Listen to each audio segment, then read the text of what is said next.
Igreja, paz seja convosco, amém?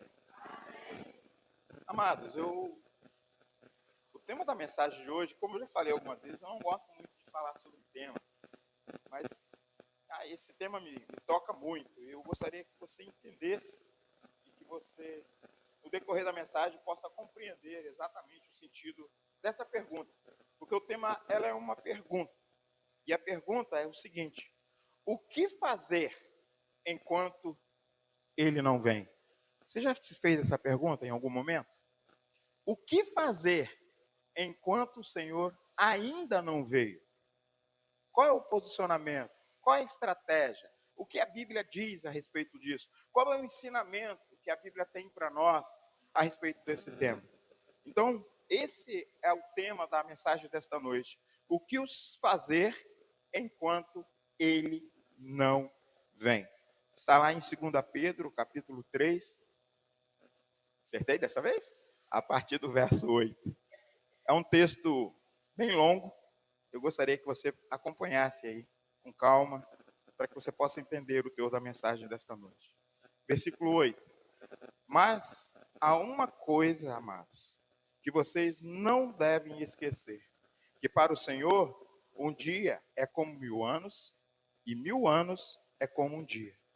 O Senhor não retarda a sua promessa, ainda que alguns a julguem demorado, pelo contrário, ele é paciente com vocês, não querendo que ninguém pereça, mas que todos cheguem ao arrependimento. Porém, o dia do Senhor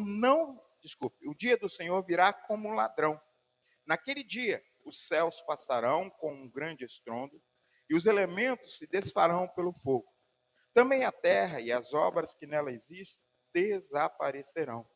Uma vez que tudo isso será assim desfeito, vocês devem ser pessoas que vivem de maneira santa e piedosa, esperando e apressando a vinda do dia de Deus. Por causa desse dia, os céus incendiados serão desfeitos, os elementos se derreterão pelo calor. Nós, porém, segundo a promessa de Deus, esperamos novos céus e uma nova terra, nos quais habita a justiça.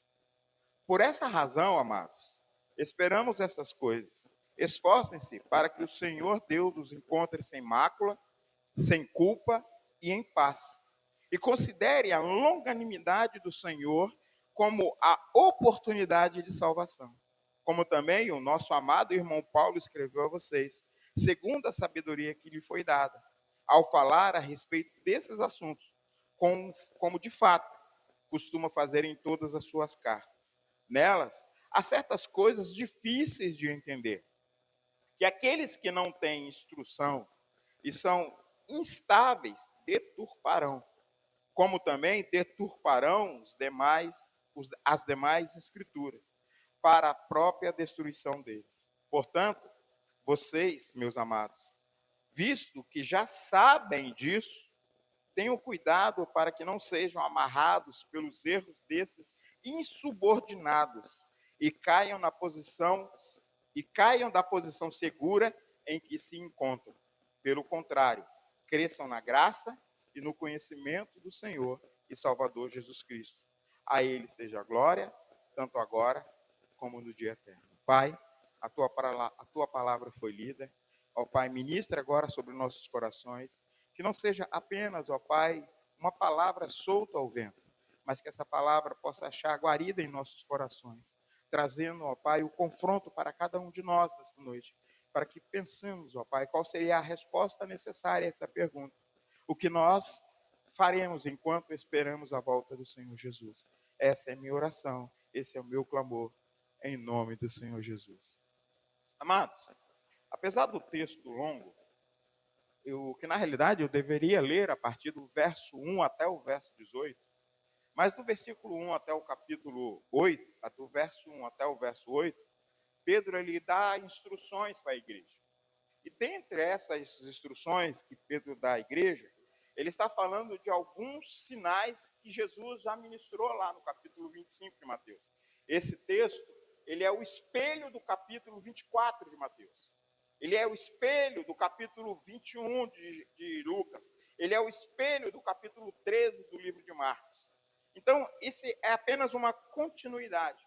Ali, nos evangelhos, Jesus ele fala sobre a sua volta. Ele começa a falar a respeito da sua volta. E aqui, Pedro começa a focar em determinados pontos que Jesus não se preocupou em falar, porque ele já havia deixado uma mensagem exclusiva para cada pessoa. E a partir do verso 8 até o verso 10, que foi a introdução que nós fizemos, ele começa a falar sobre a respeito da volta de Cristo. E dá a ideia de que essa volta ela não está distante. Independente de que algumas pessoas creiam ou pensam, a volta do Senhor Jesus ela não está distante. Ela está mais próxima do que nós imaginamos. Se você olhar ali no capítulo 24, ele fala que uma geração vai ver essa volta.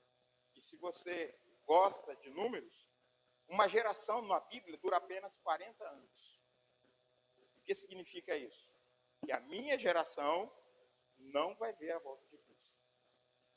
A geração de algumas pessoas não verá a volta de Cristo. Porque essa volta está condicionada a sinais que estão lá no livro de Mateus. E alguns desses sinais ele é declarado aqui. Sinais de orientação, sinais de ensino e sinais de conscientização. Imagine você, por exemplo, alguém que está aguardando o retorno de uma pessoa, e essa pessoa ela é muito importante, ela é especial na vida. Ou seja, você sabe você sabe o dia que ela vai chegar. Você sabe que ela vai chegar amanhã, mas você não sabe exatamente quando amanhã ela vai chegar. Então, essa é a nossa espera hoje. E um detalhe, enquanto essa pessoa está esperando essa pessoa que para ela é tão importante, ela começa a viver aquela expectativa. E qual a expectativa? A alegria de poder ver novamente essa pessoa. E nesse tempo, ela começa a tomar algumas atitudes.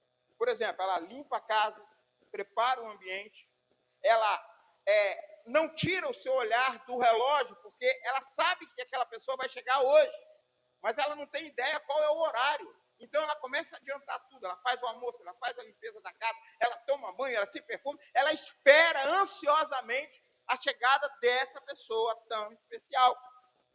E observando com atenção, nós percebemos que o coração dessa pessoa está envolvida na preparação da chegada dessa pessoa que é tão importante.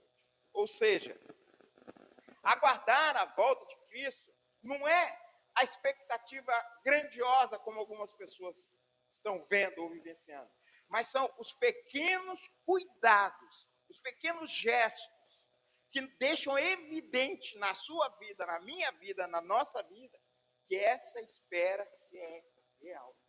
Ou seja, são pequenos detalhes, não é o que eu falo, não, eu estou esperando a volta de Cristo, mas são os detalhes que demonstram na minha vida que eu estou aguardando ansiosamente a vida dessa pessoa tão especial. Do mesmo modo, é a nossa esperança com relação à volta de Cristo. Quais os detalhes que na sua vida você está fazendo e se preparando, aguardando o retorno de Cristo? Quais são os detalhes, quais são os cuidados que você tem tomado no seu dia a dia, na sua mente, na sua fala, na forma de se portar? Quais são os detalhes que você está tomando, aguardando ansiosamente o retorno dessa pessoa tão amada, a volta de Cristo? Porque, na realidade, a Bíblia diz que nós não sabemos o dia nem a hora, correto? A Bíblia diz isso. Mas Mateus, Marcos, Lucas, e aqui, dizem que tem um dia.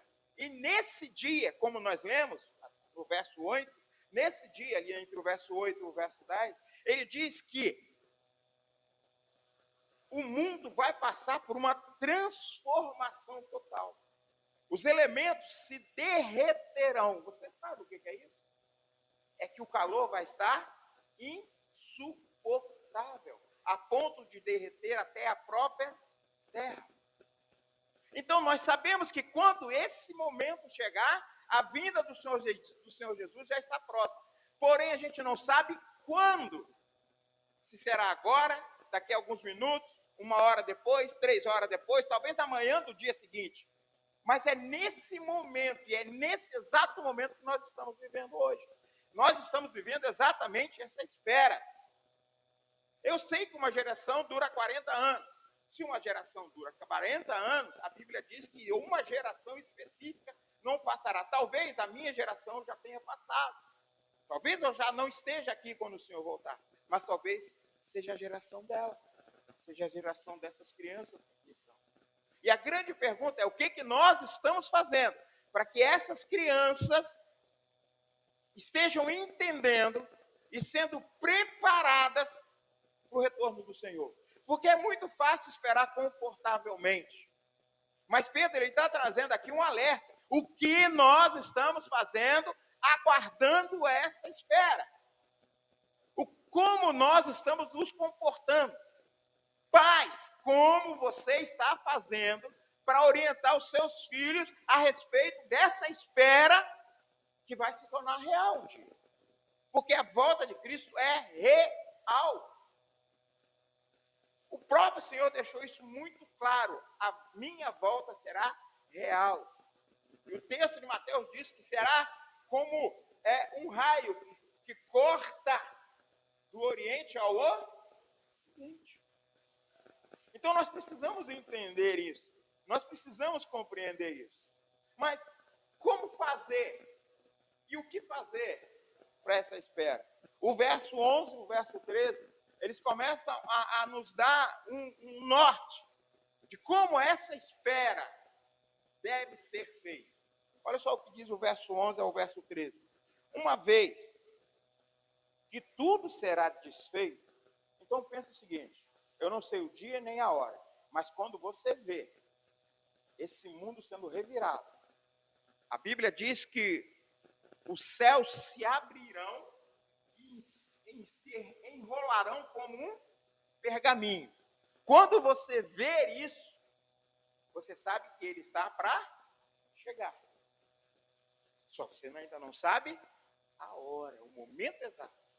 Mas quando isso já estiver acontecendo, não há mais o que se fazer. O que tinha que ser sido feito era hoje. É isso que ele começa. Uma vez que tudo será assim desfeito, vocês devem ser pessoas que vivem da maneira santa e piedosa. O que é santa e piedosa? Ter uma vida que seja uma vida na busca da santidade.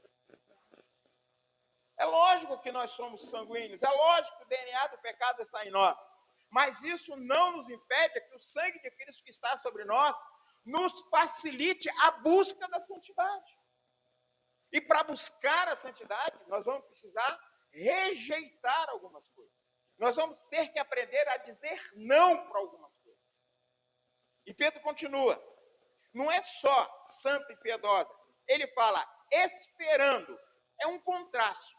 Você precisa esperar, mas ao mesmo tempo você tem que... Não, está escrito. Eu preciso esperar, mas ao mesmo tempo eu tenho que apressar. Como que eu posso esperar e apressar? Você consegue entender que parece ser controverso, mas não é. Esperar é o momento que você está vivendo agora. E o que você está fazendo agora apressará a vinda do Senhor Jesus. Quantas crianças ouviram de você? Mas para nós, e o texto diz, vocês sabem. Nós sabemos. E ele continua, esperando e apressando a vinda do dia de Deus. Por causa desse dia, os céus incendiados serão desfeitos. A Bíblia diz que a primeira vez em que o Senhor se irou e sua paciência chegou ao limite com a humanidade, ele provocou um dilúvio que destruiu toda a humanidade, permanecendo apenas 7 pessoas. 7 famílias. 7 ou uma família com 7 pessoas.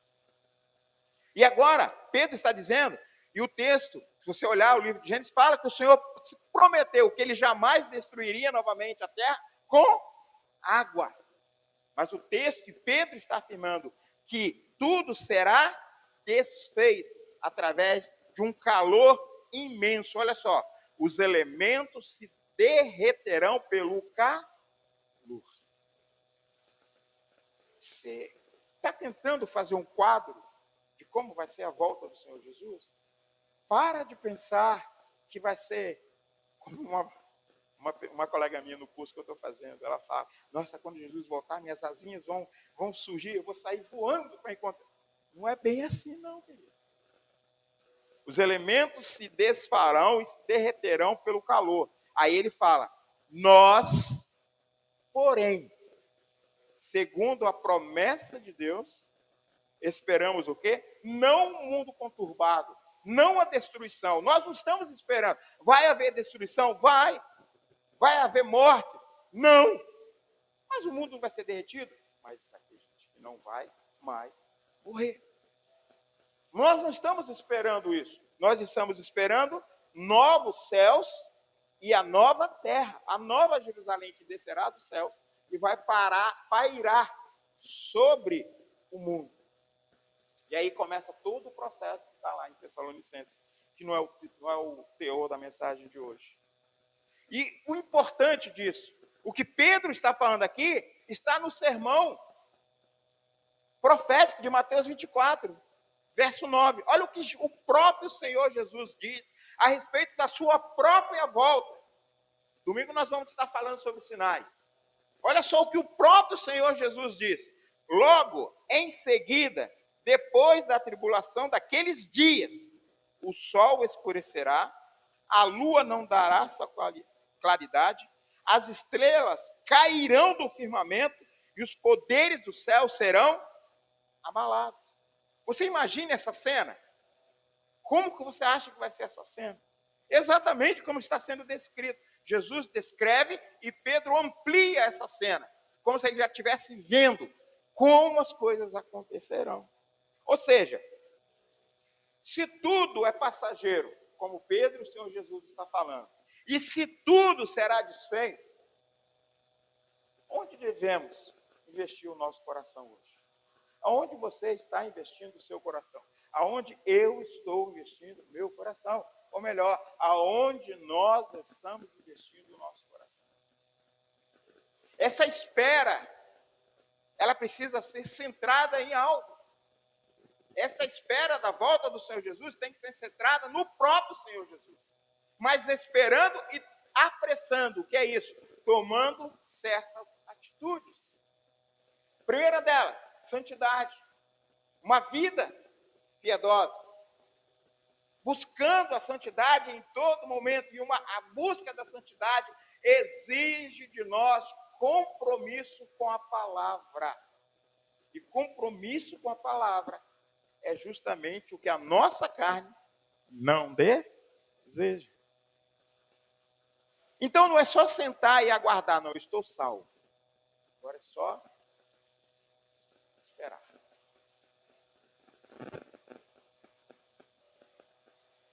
Não faz alguma coisa não para você ver.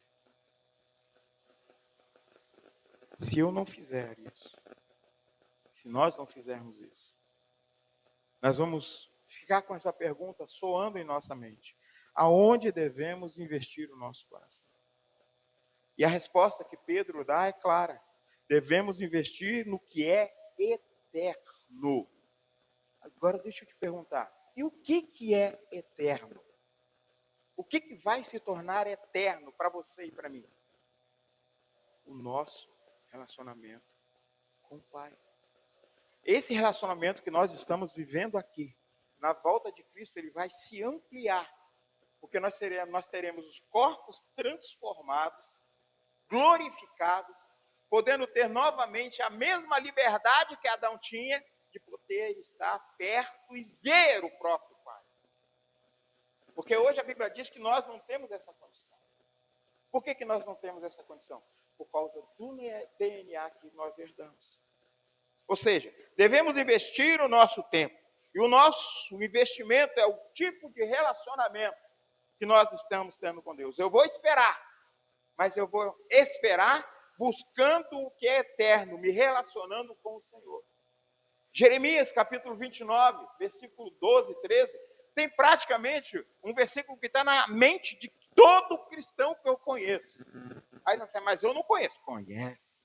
Talvez você esteja lembrando. Olha o que diz.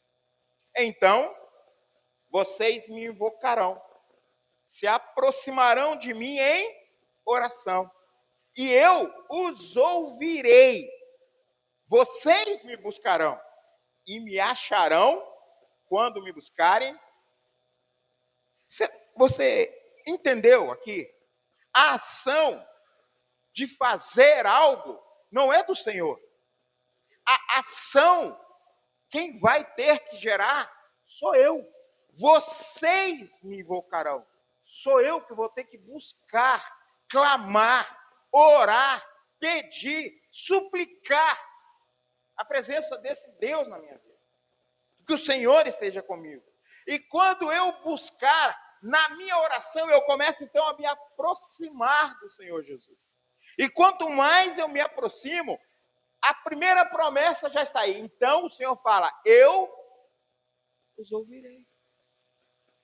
Quanto mais eu me relaciono, quanto mais eu busco a presença desse Deus, mais os ouvidos dele se tornam reais para ouvir a minha súplica, o meu clamor. Enquanto eu aguardo, eu busco. Enquanto eu busco, meu relacionamento se torna forte, se torna permanente, se torna eterno.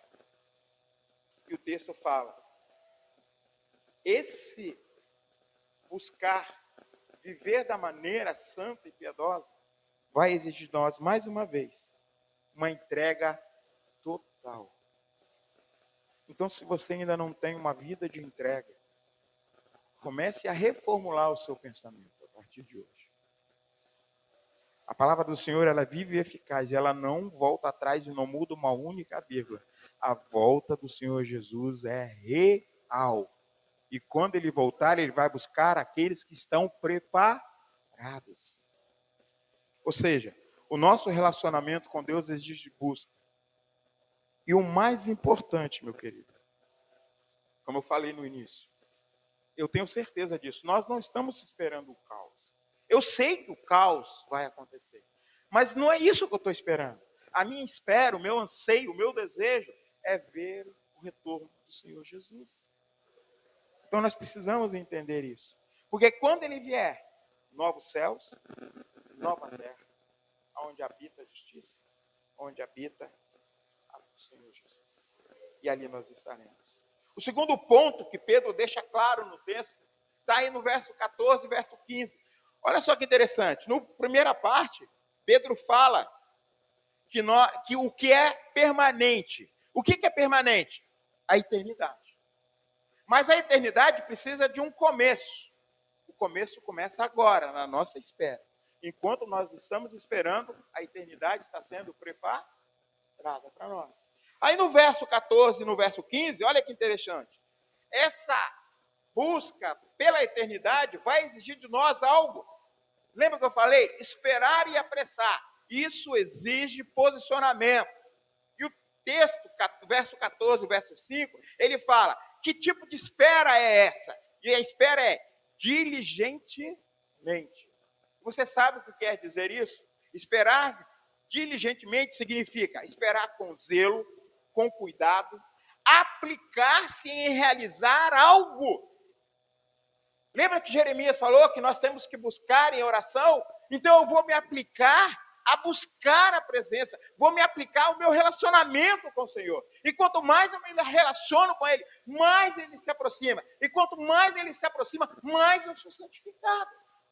E quanto maior a santidade que o Senhor vai nos dar. Ah, Ronaldo, eu não vou receber santidade de vida. Claro que não, gafanhoto. Você não vai receber isso em vida. Mas é um processo. E o processo começa em algum lugar. E esse lugar é hoje. É agora. Olha que interessante. Zelo, cuidado, aplica-se à realização de algo. Mas também pode significar outra coisa. Você sabia que diligência significa também rapidez? Você sabia que diligência também indica investigação? ação. Como você está buscando ao Senhor Jesus? Você está buscando apenas no ouvir, uma ou outra vez, uma pregação na quarta, no domingo? Ou você está lendo a palavra, buscando, investigando, conhecendo a esse Deus e a esse Senhor que vai retornar? Será que é isso que nós estamos fazendo? Ou seja, agir com diligência em meio à espera, agir com cuidado, com zelo, aplicar-se a buscar cada dia mais a presença do Senhor. Olha o que o texto diz. Por essa razão, amado, você entende que Pedro não está falando com ninguém fora do círculo? Ele não está falando com ninguém que está fora dessas portas. Pedro está falando com você e está falando comigo. Você consegue entender isso? Olha só. Por essa razão, amados, esperando essas coisas, esforcem-se para que Deus os encontre sem mácula, sem culpa e em paz. Sem mácula, sem culpa e em paz. Sem mácula, limpo, puro, santificado. Sem culpa, irrepreensível diante do Senhor. E em paz, não a paz que o mundo dá. Lembra do fruto do Espírito? Lembra do terceiro fruto? Paz. É uma paz que excede todo entendimento. Por isso que nós não esperamos o caos. Mas nosso anseio é a volta do Senhor Jesus. Ou seja, quando eu entendo o significado de diligência, quando eu começo a entender a pergunta que Pedro está fazendo desde o começo, ela começa a ficar ainda mais complicada, porque agora eu já sei que eu vou ter que permanecer, vai ter que haver fidelidade na minha espera. Mas agora, a pergunta é como nós devemos ser encontrados pelo Senhor. Porque no dia que Ele vier, Ele vai olhar para você e para mim e vai esperar algo. Não pense que é porque eu estou aqui, você já conhece Mateus 25. Mateus 25 deixa bem claro que muitos pregaram, curaram, foram usados pelo Espírito Santo, manifestaram dons, foram providenciais do Evangelho, mas no dia do Senhor, a resposta foi: afastai-vos de mim, porque eu não vos conheço. Não é o que eu faço que me faz ser reconhecido com o Senhor, mas quem eu sou diante dele, que vai me fazer ser reconhecido por ele. Ou seja, a pergunta é: como devemos ser encontrados por Jesus quando ele voltar? É isso que Pedro está falando nessa segunda parte. E ele mesmo orienta. O próprio Pedro, ele faz a pergunta, ou dá uma ideia no texto de uma pergunta, mas ele fornece a resposta. Qual é a pergunta? Qual é a resposta? Sem mácula. Limpos. Puros. Olha, meu querido, a única condição de nós nos mantivermos limpos e puros é quando nós começamos a buscar um relacionamento íntimo, pessoal e particular com o Senhor. Sem culpa, irrepreensível, porque nós sempre nos confessamos ao Senhor Jesus. Nós não deixamos nada encoberto. E mesmo que está encoberto, nós ainda clamamos: Senhor, se eu não me lembro, Senhor, traz a minha memória para que eu possa pedir perdão. Não o fato de eu só saber o que eu sou. Entende? Santidade não é o que eu estou vendo, que eu estou errado, não. Mas é aquilo que eu também não vejo. E é isso que eu não vejo, que o Espírito Santo, a ação dele é trazer a minha memória, para que eu possa então abrir os meus lábios e falar: Senhor, me perdoa. Perdoa. Sabe, amados, ao invés de nós ficarmos reclamando, murmurando, sofrendo, vivendo como escarnecedores, nós devemos estar de olho em algo que o texto deixa bem claro: a misericórdia de Deus. Olha só o que diz o finalzinho do verso. Considere, se eu não me engano é o verso 16, final do verso 16. E considere a longanimidade do nosso Senhor como Nós estamos no verso 14. É o verso 14, é isso? Ou eu botei errado? 15. Não, desculpa, eu já passei, o 16. Perdão. É o 15. Eu que estou de lado. Perdoa. Cadê? É isso aí. Muito bem, Marquinhos, meu amado irmão. Olha só o que diz aí. Preste atenção. O que diz o texto? E considerem a longanimidade do Senhor, do nosso Senhor, como oportunidade de... Deixa eu te perguntar. Você lembra que em meio aos frutos espirituais que nós devemos desenvolver, o quinto fruto é longanimidade?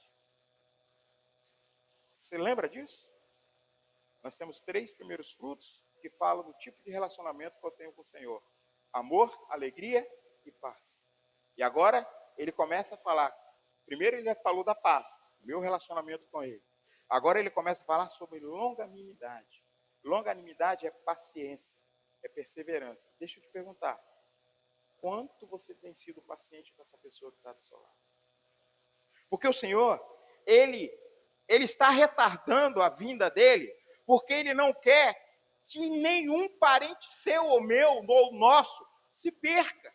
Mas para que nenhum desses se perca, a grande é o que eu estou fazendo.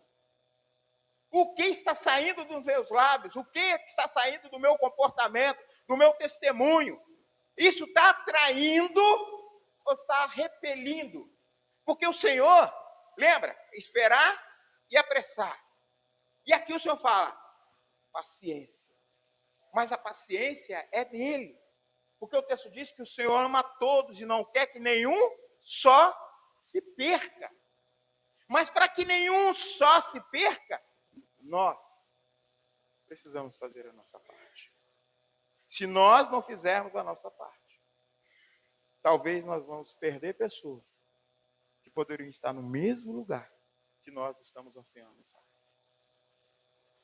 Ou seja, pois cada dia que Jesus não volta é um dia a mais de alguém se arrepender de ser salvo.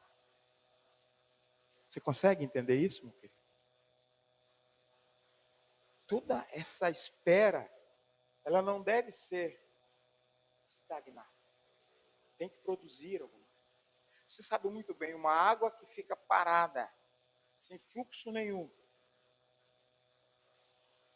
O certo é que essa água vai estragar. Ela não vai conseguir mais gerar vida e vai se tornar tóxica. E ela vai gerar morte. Será que a minha e a sua espera não está provocando morte em alguém? Porque se nós estivermos apenas parados, sem mudar nosso comportamento, sem mudar nossa atitude, se nossas palavras, nossos gestos, nossos atos não estão gerando transformação na vida de ninguém, a nossa água está estagnada. Estamos parados. Lembra de Mateus 25? Eu preguei, eu cantei, eu adorei, eu fui o melhor instrumentista, eu fui o melhor pregador, eu fui a melhor diaconisa da igreja de Serra Dourada 3. Mas, afastai-vos de mim, porque eu não vos misericórdia. Para as irmãs. Você consegue entender isso? Então, o que adianta nós vivemos uma vida de espera, porém uma vida estagnada, que só está gerando morte? Estamos num local achando que nós estamos cheios de vida, mas o resultado dessa vida estagnada é gerar morte. Verso 16 e verso 17. Por que muitas das vezes pessoas que têm talentos absurdos, profetas, pessoas de oração, sabe? Profetas, pessoas de oração, pessoas de palavras, pessoas que têm sonhos, visões, são usadas de uma forma sobrenatural num dia. No outro dia, estão no mundo. São usadas pastores que pregam, que levantam multidões. Vidas se entregam assim De um dia para o outro, vou no livro no livro de Atos, 3.000 almas, 5.000 almas, de uma vez, uma única pregação, num dia. No outro dia, morte. Pedro também fala sobre isso. E isso está no verso 16 e verso 17. A defesa contra a confusão mental. Muita gente acha que ser usado por dons extraordinários é suficiente para gerar vida. Vai ser suficiente. Ela vai ser um instrumento e, através dela, vidas serão salvas. Mas a grande pergunta é: o que adianta eu salvar alguém, mas não conseguir salvar a mim mesmo? O que adianta eu ser um instrumento poderoso nas mãos de Deus, num dia, e no outro dia eu ser o pior dos homens? É lógico que a misericórdia de Deus tem que estar presente na sua volta. É lógico que a longanimidade do Senhor tem que estar presente. Porque Ele olha para mim e para você e vê pecadores. Não se engane, no céu não vai ninguém que seja santo. Só entrar no céu quem foi renovado. Mas homens que foram transformados, libertos do pecado. Ninguém ficou santo para ir para o céu. Mas a santidade veio através da busca. A santidade vem através da aproximação do Senhor. Quanto mais eu me aproximo, mais eu torno imagem e semelhança. Uma grande discussão, mas é uma das maiores discussões que um dia a gente vai ter na escola bíblica. Por que usa imagem e semelhança? Por que ele não falou, vocês são iguais a mim? Por que o próprio Senhor fala, vocês serão feitos a imagem e a semelhança? Ele não poderia simplesmente dizer, vocês serão iguais a mim. Porque imagem significa uma coisa, semelhança é outra coisa, e não é visual. Pensa num detalhe.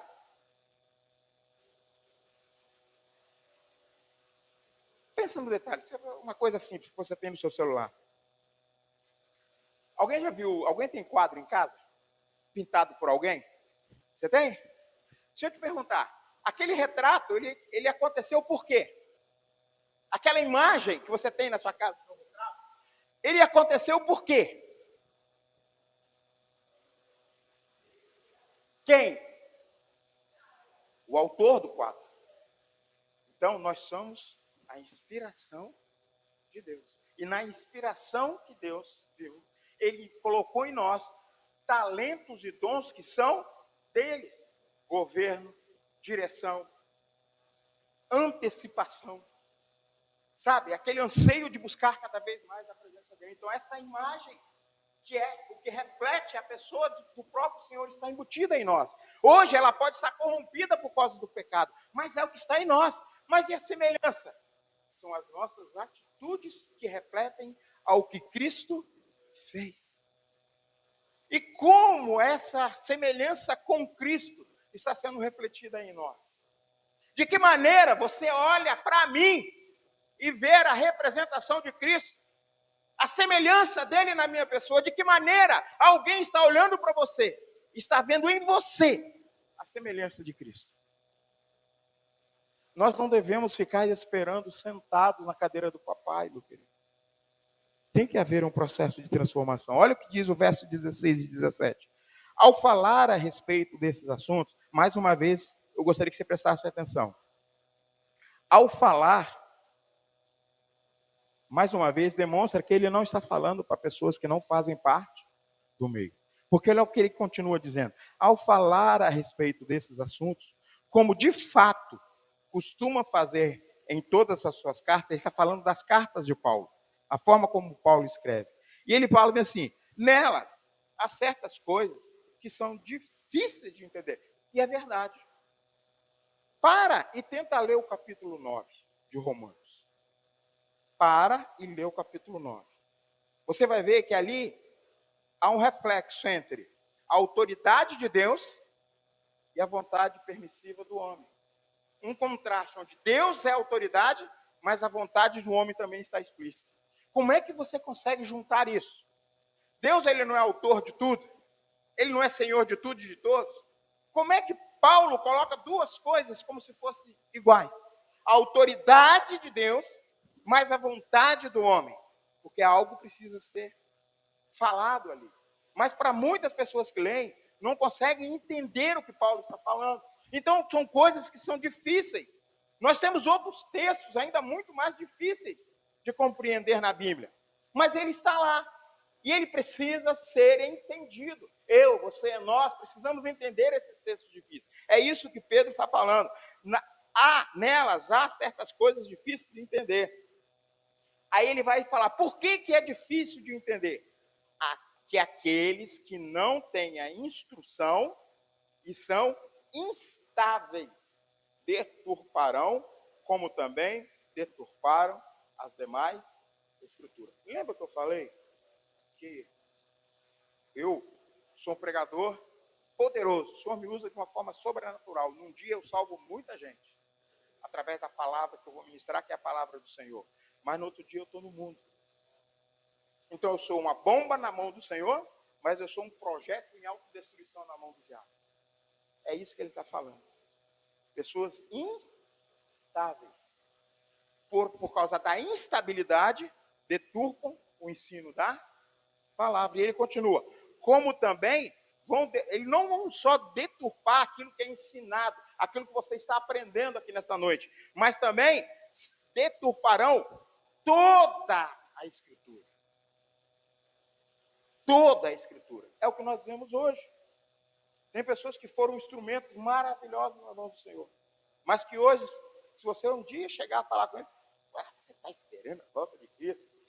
Desde que eu me entendo por gente. Desde que eu me entendo por gente. Eu vejo falar na volta de Cristo, ele nunca voltou. Tem gente que está esperando aí. Gente, a volta de Cristo já se falada há mais de 2000 anos. Mas quer dizer que ela não vai se realizar? Claro que vai.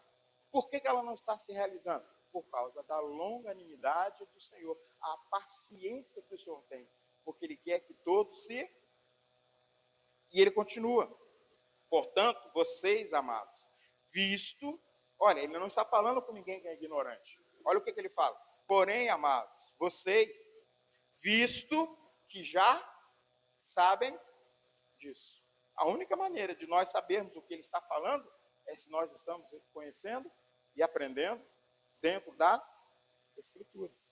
E ele continua, tenham cuidado para que não sejam arrastados pelos erros desses insubordinados e caiam da posição segura que se encontram. Essa posição que nós estamos hoje é a posição mais segura. Mas se nós deixarmos vazão a pessoas que não entendem ou que estão deturpando a palavra, e o que mais se vê hoje, principalmente na internet, é a palavra deturpada. E deturpar é mudar o sentido daquilo que está sendo dito. E Pedro, ele está chamando a atenção, vocês já sabem, vocês conhecem, vocês leem, vocês buscam, vocês compreendem, mesmo aquilo que é muito difícil que Paulo está falando, mas o Espírito Santo está capacitando a cada um de vocês em entender e em compreender o que eu estou falando e o que o Espírito Santo está dizendo à igreja. Mas cuidado com aqueles que são instáveis, porque esses têm grande facilidade em deturpar a palavra. Ou seja, Pedro conhece que tem temas difíceis, como eu falei, Romanos 9, mas tem, por exemplo, falar sobre o dia do Senhor. É muito difícil, é muito complexo de você falar sobre o dia do Senhor. É difícil você falar sobre o juízo final. É difícil você falar sobre salvação. Eu até estava brincando com os homens. Tem muita gente que não sabe por que foi salvo. Se você perguntar, posso te fazer uma pergunta? Por que você foi salvo?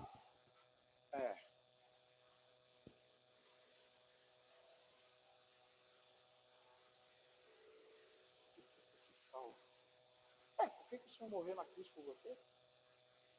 Tem muita gente que tem dúvida, não consegue responder perguntas. E nós precisamos entender isso, é isso que Pedro está falando. Nós precisamos ter respostas a todas as perguntas que serão feitas para nós. E não importa quem você seja, mas eu não sou pastor. Não é isso que Pedro está falando. Ele está falando para a igreja, o corpo de Cristo. O corpo de Cristo que somos nós, precisamos ter respostas às perguntas que serão feitas. E eu vou profetizar sobre a sua vida. Muitas perguntas serão feitas a você. Fique tranquilo. Muitas pessoas vão procurar você e vão fazer perguntas difíceis. Então prepare-se. Porque é isso que o Senhor está fazendo para você e para mim. Ou seja, sabe, amado?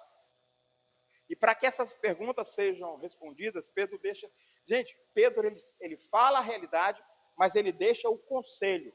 Olha só, ele fala o seguinte: a volta de Cristo exige que nós sejamos, primeiro, bons estudantes das Escrituras. Que leitura você está fazendo? Ou quantas vezes você tem lido? Não é o número de vezes que você lê a Bíblia, mas o que você escolhe para ler e o que você medita naquilo que você está lendo. É isso que ele está falando. E segundo, da mesma forma como eu preciso ler, buscar e conhecer, ele fala, aí ele dá um alerta. Olha, outra coisa muito importante, o conhecimento teórico não basta. Eu vou te falar isso porque eu tinha, né? Hoje eu não posso falar, mas eu tenho duas pessoas interessantes. Há muitos anos atrás, era meu pai.